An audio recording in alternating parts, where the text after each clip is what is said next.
अमोभूतेषु निःशब्दं नियते प्राणसञ्चय यत्र छाया कंपन्ते तत्र अदृश्यं जीवति।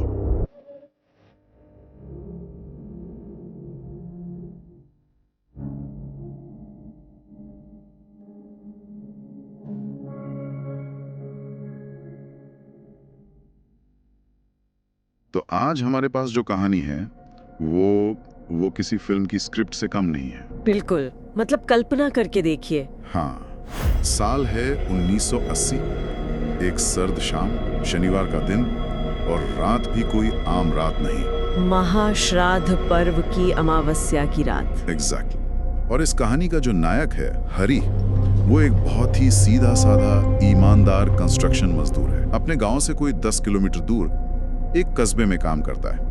और मुझे लगता है आज हमारी चर्चा सिर्फ इस कहानी को सुनाना भर नहीं है। नहीं, हमारा मिशन है हरी के उस सफर को, उस रात की हर एक घटना को परत दर परत खोलना, ये समझना कि डर कैसे काम करता है। हाँ। कैसे वो हकीकत और वहम के बीच की लकीर को मिटा देता है। चलिए सफर की गहराई में उतरते हैं। तो कहानी शुरू होती है उस दिन। काम में कुछ ज्यादा ही देरी हो जाती है। हरी के गांव के जितने भी साथी थे वो सब समय पर निकल गए थे। अच्छा? लेकिन कुछ एक्स्ट्रा काम आ गया तो हरी रुक गया। यहाँ तक कि उसके मालिक गौतम सेठ ने भी उसे टोका। बोले, क्यों भाई हरी, आज ही सारा काम खत्म करेगा क्या? घर नहीं जाना? और हरी का जवाब मतलब बड़ा सीधा था, नहीं सेठ जी, बस अब निकल ही रहा हूँ। हाँ, वो अपने औजार वगैरह समेटता है और कस्बे के चौक पर पहुंचता है, इस उम्मीद में कि शायद कोई मिल जाए साथ के लिए, कोई साइकिल वाला, बैलगाड़ी, या कोई पैदल ही चल रहा हो। लेकिन उस दिन, उस अमावस की रात, उसे कोई नहीं मिला। और यहीं से वो तनाव बनना शुरू होता है। बिल्कुल बिल्कुल। एक अकेला इंसान और एक लंबा सुनसान रास्ता। हमें ये भी याद रखना होगा कि ये 1980s का दशक था। मतलब कोई स्ट्रीट लाइट नहीं, गाड़ियों का शोर नहीं, सिर्फ सन्नाटा और अंधेरा। इसे कहानियों में थ्रेशोल्ड मोमेंट कहते हैं, एक दहलीज का क्षण। हरी अब अपनी सुरक्षित दुनिया यानी वो कस्बा छोड़कर एक अनजानी दुनिया में कदम रख रहा है। और कुछ ही देर में उसे एक फैसला लेना था जो इस पूरी कहानी का रुख बदल देगा। हाँ, वो कुछ दूर चलता है और एक तिराहे पर पहुंचता है। यहाँ से 2 रास्ते उसके गांव को जाते थे। अच्छा, 2 रास्ते। एक रास्ता था 15 किलोमीटर लंबा, खेतों के बीच से, लेकिन पूरी तरह सुरक्षित। और दूसरा सिर्फ 7 किलोमीटर का एक शॉर्टकट, लेकिन वो रास्ता पूरे इलाके में अपनी अजीब डरावनी घटनाओं के लिए बदनाम था। अब यहाँ हरी का किरदार दिलचस्प हो जाता है। हमें बताया गया कि वो स्वभाव से निडर था। हाँ, भूत प्रेत में ज्यादा यकीन नहीं करता था। तो क्या ये बहादुरी थी या एक तरह का मतलब अहंकार कि मुझे कुछ नहीं होगा? उसने सोचा होगा 15 किलोमीटर कौन चलेगा। बिल्कुल यही। उसने सोचा मैं किसी भूत प्रेत से नहीं डरता, और उसने वो 7 किलोमीटर वाला बदनाम रास्ता चुन लिया। और यहीं से कहानी ने रफ्तार पकड़ ली। और उसके इस फैसले के साथ ही जैसे मौसम भी और खराब होने लगा।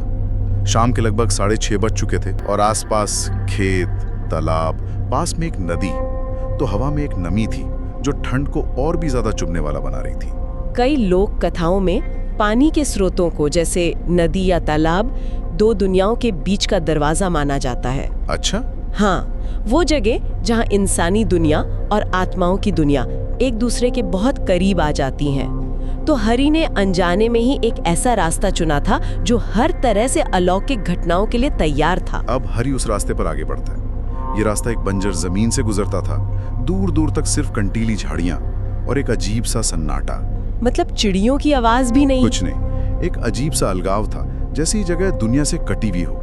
यहाँ डर का मनोविज्ञान काम करना शुरू करता है। जब हमारे दिमाग को बाहर से कोई आवाज या कोई नजारा नहीं मिलता तो वो खुद ही खाली जगहों को भरना शुरू कर देता है। और वो कल्पनाएं अक्सर डरावनी ही होती हैं। बिल्कुल, इसे सेंसरी डेप्रिवेशन कहते हैं, जो डर को कई गुना बढ़ा देता है। और हरी के साथ यही होने वाला था। लगभग 1 किलोमीटर चलने के बाद उसकी नजर पड़ी 7 इमली के पेड़ों पर। 7 ही क्यों? उस बंजर जमीन पर बेतरतीब ढंग से उगे हुए, और वो पेड़ देखने में बहुत पुराने, डरावने थे। इमली के पेड़ों से वैसे भी कई कहानियां जुड़ी होती हैं, लेकिन 7 का आंकड़ा, ये एक पैटर्न है, ये नेचुरल नहीं लगता। और बात यहीं खत्म नहीं हुई। उससे भी अजीब बात ये थी कि उन पेड़ों की मजबूत डालियों पर झूले लटके हुए थे। क्या?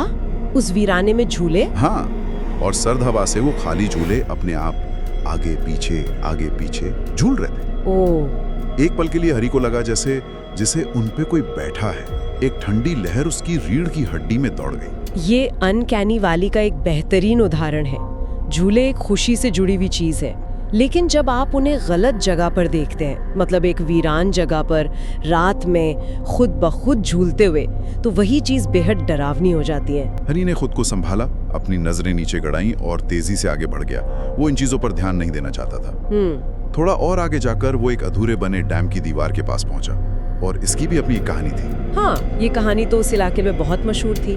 कहते हैं कि डैम बनाने वाले ठेकेदार ने काम में रुकावट ना आए, इसके लिए एक लड़के की बलि चढ़ा दी थी। मरबली? हाँ, ये एक पुरानी मान्यता है जो दुनिया की कई संस्कृतियों में मिलती है। लेकिन कहा जाता है कि उस लड़के की आत्मा ने बदला लिया और वो काम कभी पूरा ही नहीं होने दिया। और लोग कहते हैं कि आज भी वहाँ उस लड़के की बचाओ बचाओ की चीखें सुनाई देती हैं। बिल्कुल। जैसे ही हरी उस दीवार के पास पहुंचा, उसे ये सारी कहानियां याद आ गई। अब देखिए, डर कैसे परत दर परत बन रहा है। पहले अकेलापन, फिर वो झूले, और अब एक ऐसी जगह जो एक हिंसक मौत की कहानी से जुड़ी है।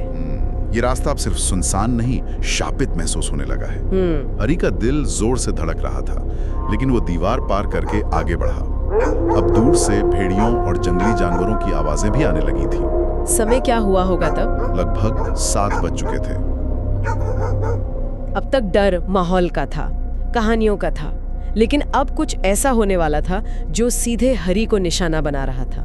डर अब पर्सनल होने वाला था। हाँ, वो तेजी से चल रहा था कि तभी उसे लगा कि कोई पीछे से उस पर छोटे छोटे कंकड़ फेंक रहा है। टक टक। अच्छा।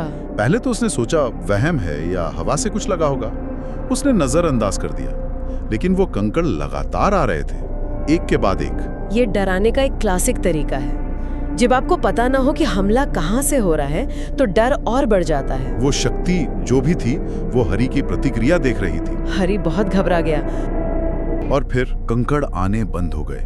हरी ने राहत की सांस ली ही थी कि एक नई और भी ज्यादा डरावनी आवाज आई। उसे अपने पीछे से एक छोटे बच्चे के सिसक सिसक के रोने की आवाज सुनाई दी। एक सुनसान रास्ते पर रात में एक बच्चे के रोने की आवाज, ये सोचकर ही सिहरन होती है। ये एक बहुत शक्तिशाली साइकोलॉजिकल ट्रिगर है। क्यों? क्योंकि बच्चे का रोना मदद की पुकार होता है। ये किसी भी इंसान के अंदर की सहानुभूति को जगाता है, उसे अपनी ओर खींचता है। ये एक जाल हो सकता है। हरी के लिए ये डर की हद थी। उसका दिल कह रहा था जाकर देखूं, पर दिमाग कह रहा था भागो यहाँ से। उसने अपने दिमाग की सुनी और लगभग दौड़ते हुए आगे बढ़ता रहा। गांव अभी भी 3 किलोमीटर दूर था। और यहाँ से कहानी एक ऐसा मोड़ लेती है जिसकी कल्पना भी मुश्किल है। जैसे जैसे वो तेजी से चल रहा था, उसे अचानक लगा कि अब वो अकेला नहीं है। मतलब? उसे अपने बाईं तरफ किसी की मौजूदगी का साफ एहसास हुआ। बिल्कुल उसके साथ साथ कोई कदम से कदम मिलाकर चल रहा था, और हल्की हल्की हंसने की आवाज भी आ रही थी। पहले कंकड़, फिर रोना, और अब एक अदृश्य साथी। डर का स्तर लगातार बढ़ाया जा रहा है। हरी ने डरते डरते बहुत हल्के से अपनी गर्दन घुमाकर बाईं ओर देखा, और जो उसने देखा उससे उसके होश उड़ गए। एक लगभग 4 साल का छोटा बच्चा उसके साथ साथ चल रहा था और उसकी तरफ देखकर खिलखिला रहा था। Oh my God! हरी इतना डर गया कि उसने फौरन अपनी नजरें वापस जमीन पर टिका ली। ये एक मास्टर स्ट्रोक है। एक बच्चे की हंसी दुनिया की सबसे मासूम आवाज होती है, लेकिन यहाँ इस कॉन्टेक्स्ट में ये सबसे डरावनी चीज बन गई। एक प्यारी चीज का गलत जगह, गलत समय पर होना। हरी ने कुछ देर बाद फिर हिम्मत जुटाई और धीरे से बाईं तरफ देखा, लेकिन वहां कोई नहीं था। गायब हो गया। हाँ, वो खाली जगह देखकर उसे एक पल की राहत मिली ही थी कि तभी उसे सामने से आवाज आई, रुक क्यों गए अंकल, चलो ना। रुक क्यों गए अंकल, चलो ना। ये तो दिमाग के साथ ही क्रूर खेल है। वो उसे लगातार भ्रम में डाल रही है। हरी ने कोई जवाब नहीं दिया। चुपचाप बुद्ध बना हुआ बस आगे चलता गया, और कुछ देर बाद उसने महसूस किया कि वो बच्चा फिर से उसके साथ चलने लगा है। फिर से आ गया? हाँ, बाईं ओर। लेकिन इस बार कुछ बदल गया था। क्या? हरी ने महसूस किया कि अब वो बच्चा 4 साल का नहीं रहा। उसकी उम्र बढ़कर लगभग 10 साल हो गई थी, और इस बार वो हंस नहीं रहा था, बस खामोशी से उसके साथ साथ चल रहा था। उम्र का बदलना, ये बहुत ही अजीब है। ये किसी सामान्य भूत प्रेत की कहानी से कहीं ज्यादा है। ये तो वास्तविकता के नियमों को तोड़ रहा है। हाँ, इसका क्या मतलब हो सकता है? क्या ये हरि के बढ़ते डर का प्रतिबिंब है? डर जो एक छोटी सी चिंता से शुरू होकर एक गंभीर खामोश खतरे में बदल गया है। हरी की हालत बहुत खराब थी। उस सर्द रात में भी उसे पसीने आ रहे थे, लेकिन वो हिम्मत करके बिना कुछ बोले बस चलता रहा। कुछ और दूर चलने के बाद उसने फिर एक बदलाव महसूस किया। एक और? हाँ, उसने देखा कि अब उस लड़के की उम्र करीबन 16-17 साल हो गई है।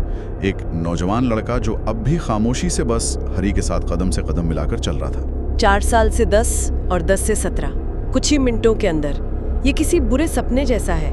अब वो शक्ति मासूम नहीं रही। वो हरि के बराबर की या शायद उससे भी ज्यादा ताकतवर महसूस हो रही होगी। बिल्कुल। तभी अचानक सामने से एक सान गुस्से में फुफकारता हुआ सीधा हरी की तरफ दौड़ा। अच्छा।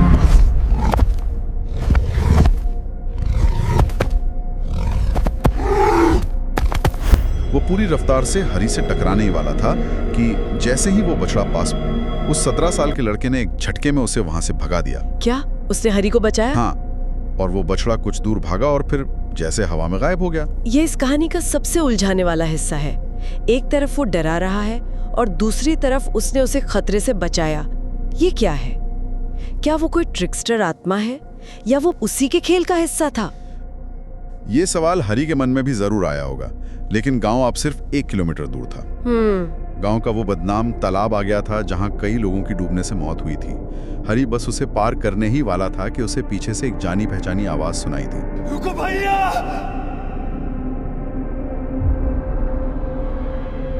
आवाज थी, रुको भैया। जानी पहचानी आवाज इस पूरी रात में पहली बार। कौन था ये? हरी ने पीछे मुड़कर देखा और वो हैरान रह गया। आवाज लगाने वाला कोई और नहीं बल्कि उसका अपना भाई था। क्या? वही भाई जिसकी 5 साल पहले उसी रास्ते पर एक रहस्यमयी तरीके से मौत हो गई थी। तो वो बच्चा, वो लड़का, वो नौजवान, वो सब उसका मृत भाई था। हाँ, ये तो कहानी का सबसे चौंकाने वाला मोड़ है। वो उसे डरा नहीं रहा था। शायद वो सिर्फ शायद उसके भाई ने उससे कहा, आप तो हरी भैया निकले। मुझे काफी टाइम से किसी साथ की जरूरत थी। आप तो हरी भैया निकले, मुझे एक साथी की जरूरत थी। और फिर उसने एक चेतावनी दी। इस समय कभी भी इस रास्ते पर मत आना, वरना वो भूल जाएंगे कि आप मेरे भाई हो। चेतावनी? उसने कहा, आगे से इस समय कभी भी इस रास्ते पर मत आना, वरना वो भूल जाएंगे कि आप मेरे भाई हो। वो कौन है? ये इस कहानी का सबसे बड़ा सवाल है। इसका मतलब हरी का भाई वहाँ अकेला नहीं है। वो किसी और ज्यादा ताकतवर शक्तियों के अधीन है और उसकी चेतावनी साफ है, ये इलाका उनका है। हाँ, वो इतना बोलकर उसका भाई पीछे मुड़ा और अंधेरे में गायब हो गया। हरी वहीं खड़ा रह गया, हक्का बक्का। जो कुछ भी हुआ वो सच था, लेकिन उस सच ने अपने पीछे और भी बड़े सवाल छोड़ दिए थे। तो हरी की कहानी यहीं खत्म हो जाती है, लेकिन ये हमें कई अनसुलझे सवालों के साथ छोड़ जाती है। वो बच्चा जो उसके साथ साथ बड़ा हो रहा था, वो उसका भाई था, लेकिन उसका रूप बदलना, ये सब क्या था?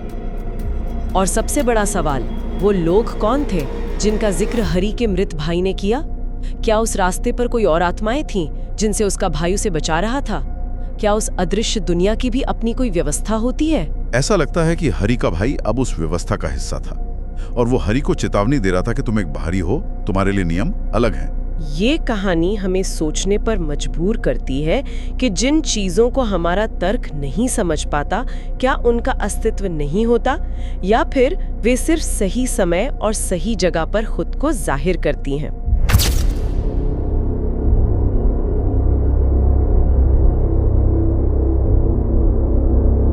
ये एक ऐसा सवाल है जो शायद उस रात के बाद हरी के साथ हमेशा के लिए रह गया।